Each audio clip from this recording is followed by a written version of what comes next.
Olá pessoal, eu me chamo Danilo Gaspar, juiz do trabalho do Tribunal Regional do Trabalho da 5ª Região Bahia, mestre em Direito pela Universidade Federal da Bahia, a nossa querida UFBA, e autor da CLT Comparada da editora Verbo Jurídico, em parceria com meu querido amigo Yuri Pinheiro.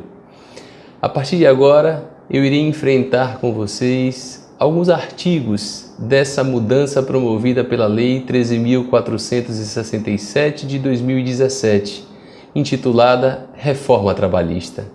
Nós iremos começar trabalhando o capítulo relativo ao teletrabalho, a regulamentação feita pelo legislador reformador a partir do artigo 75A da CLT. Eu preparei um material que vai fazer com que a gente perceba, tal qual o nosso livro CLT Comparada, o antes e o depois. E a gente vai acompanhando aqui, tanto a partir dos nossos slides, como a partir dos comentários, cada uma das mudanças promovidas pela Lei 13.467 de 2017.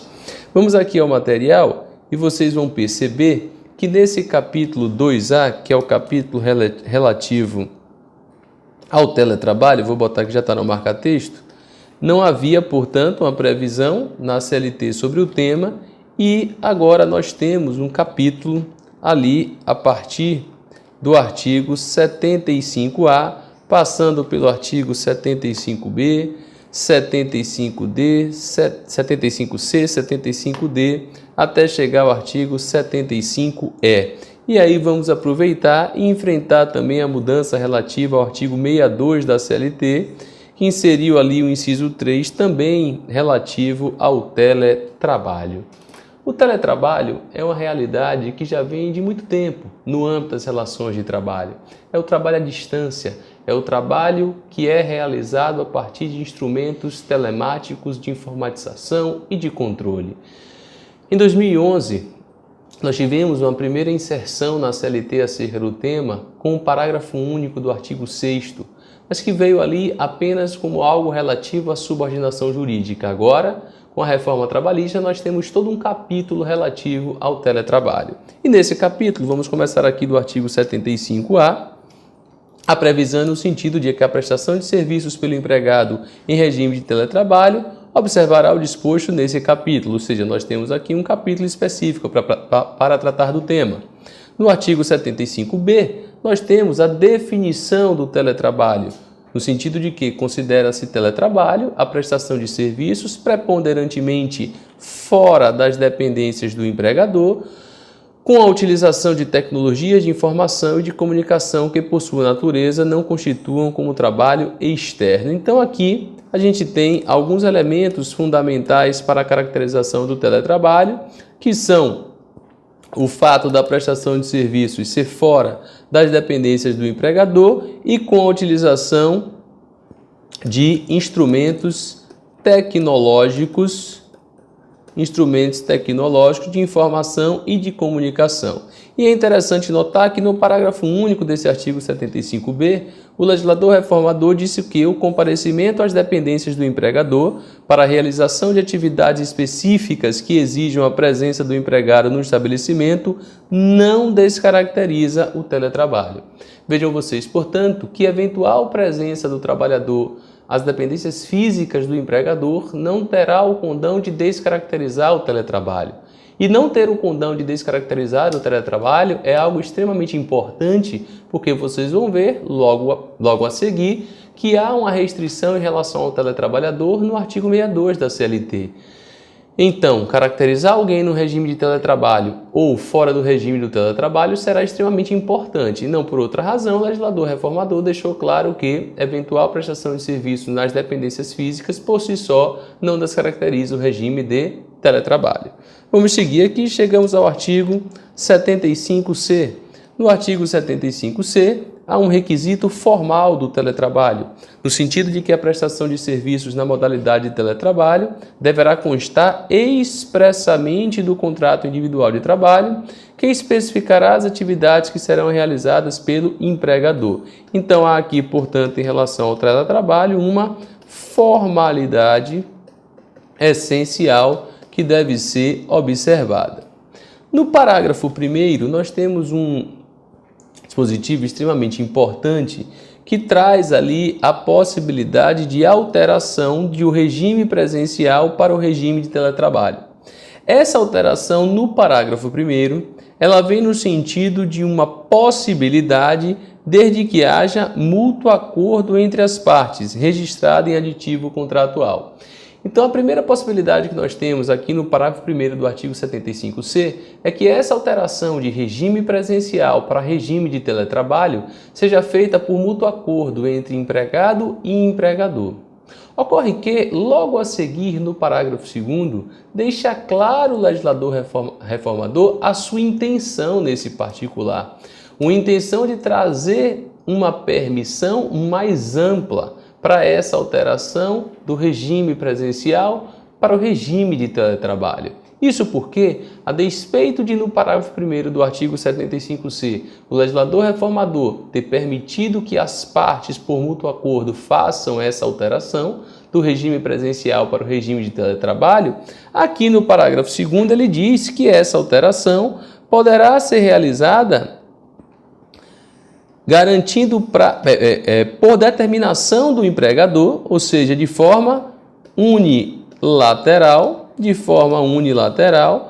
garantido o prazo de transição mínimo de 15 dias, com correspondente registro em aditivo contratual. Então, no parágrafo 2º, o legislador reformador deixa claro que, se não houver concordância, acordo por parte do empregado, essa alteração do regime presencial para o regime de teletrabalho poderá ser feita de maneira unilateral pelo empregador no exercício do seu poder diretivo, sendo necessário apenas que ele faça um aditivo contratual e respeite um prazo de no mínimo 15 dias para essa transição. No artigo 75D de dado, nós temos, deixa eu apagar aqui só para ficar mais limpa a nossa tela. No artigo 75D de dado, nós temos a seguinte permissão: as disposições relativas a responsabilidades pela aquisição, manutenção ou fornecimento dos equipamentos tecnológicos e da infraestrutura necessária e adequada à prestação do trabalho remoto, bem como o reembolso de despesas arcadas pelo empregado, serão previstas em acordo escrito. As utilidades mencionadas no caput desse artigo não integram a remuneração do empregado. É curioso que, pela forma com a qual foi redigido o artigo 75D, há um sentimento de que esses gastos com essas ferramentas, com esses equipamentos, com essa infraestrutura, eventualmente eles podem ser negociados entre empregado e empregador. E se for negociado ficar a cargo do empregador, essas utilidades não terão natureza salarial. Nesse particular, nós temos uma redação um tanto quanto perigosa. E eu uso a expressão aqui perigosa porque ela vai de encontro a uma regra clássica que está relacionada ao empregador, que é a regra ou característica da alteridade. A alteridade que está prevista no artigo 2º da CLT, que define empregador, no sentido de que é o empregador quem assume os riscos do negócio, ela implica dizer que é o empregador responsável pelo fornecimento da infraestrutura, dos materiais, das tecnologias necessárias à prestação de serviços. Risco esse, custo esse que não poderia ser transferido para o empregado. Pela redação do artigo 75D, contudo, fica meio que uma possibilidade de ser negociado entre empregado e empregador que eventual custo ou eventuais custos dessa prestação de serviço em regime de teletrabalho possam ser divididos ou até mesmo arcados única e exclusivamente pelo empregado, o que é algo extremamente delicado sob a perspectiva da característica da alteridade, que continua, não foi objeto de alteração, prevista no artigo 2º da CLT. Seguindo aqui, nós chegamos ao artigo 75E. O artigo 75E prevê que o empregador deverá instruir os empregados de maneira expressa e ostensiva quanto às precauções a tomar a fim de evitar doenças e acidentes de trabalho. O empregado deverá assinar termo de responsabilidade comprometendo-se a seguir as instruções fornecidas pelo empregador. Outro artigo extremamente delicado na perspectiva da regulamentação do teletrabalho.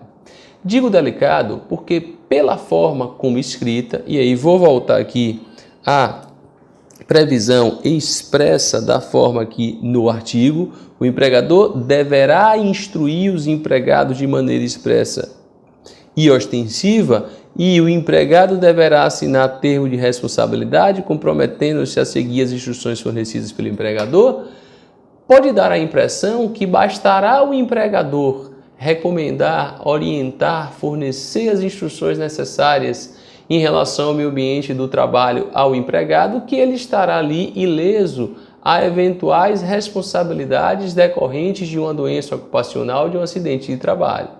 Mas não, certamente não é essa a conclusão que nós podemos extrair desse artigo 75E da CLT. O que esse artigo traz não é uma excludente de responsabilidade com relação ao empregador no que toca a doenças e acidentes de trabalho ocorridas em regime de teletrabalho. Muito pelo contrário.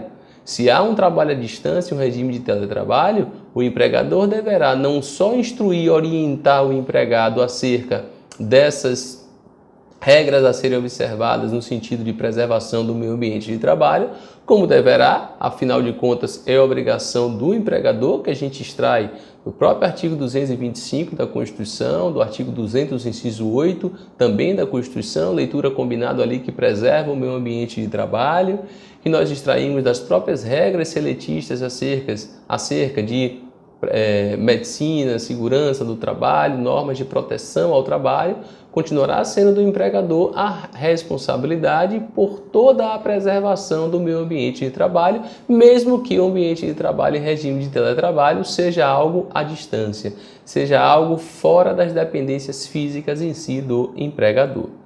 E, por fim, a mudança no que toca ao teletrabalho, que nós encontramos aqui no artigo 62 da CLT. O artigo 62 da CLT é aquele que já excluía nos incisos 1 e 2, respectivamente, os trabalhadores externos e os exercentes de cargo de confiança do regime de duração do trabalho. Por isso que nós sempre dissemos que empregado externo e exercente de cargo de confiança não tinham direito a receber horas extraordinárias. O que fez o legislador reformador? Ele trouxe para esse artigo 62 a figura do teletrabalhador, razão pela qual o teletrabalhador, assim como já acontecia com os trabalhadores externos e com os exercentes de cargo de confiança, se preenchidos os requisitos previstos nesse capítulo acerca do teletrabalho, a partir do artigo 75A que acabamos de ler, o teletrabalhador estará excluído do capítulo relativo à duração do trabalho, não tendo por via de consequência, por exemplo, ao direito ao recebimento de horas extraordinárias. Essa é a regulamentação que o legislador reformador trouxe acerca do teletrabalho.